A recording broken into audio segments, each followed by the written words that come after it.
calon SPM ni seajar cara tekan kalkulator, jangan cakap saya tak ajar. Ya, tekan dulu on, pastikan ada bateri you punya kalkulator, and then you tekan menu. Bila tekan menu tu, you nak tekan ni, pergi nombor 3 ni, base. Okay, kita tekan nombor 3.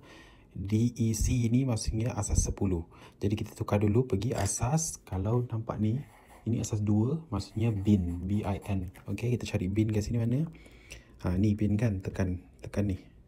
Bila tekan, ditukar macam tu, and then isilah 1 0 1 1 1 1 1 0. Okay, kemudian kita tekan sama dengan, yang kat sini sama dengan, dia akan keluar benda-benda macam ni. Lepas tu kita nak tukar ke asas 8. Asas 8 ni ialah oct. Cara nak ingat dia adalah octopus. Octopus kan 8 kaki kan.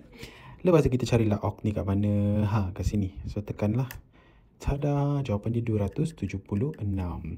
Jawapan dia ni lah C. C. Full mark. Settle.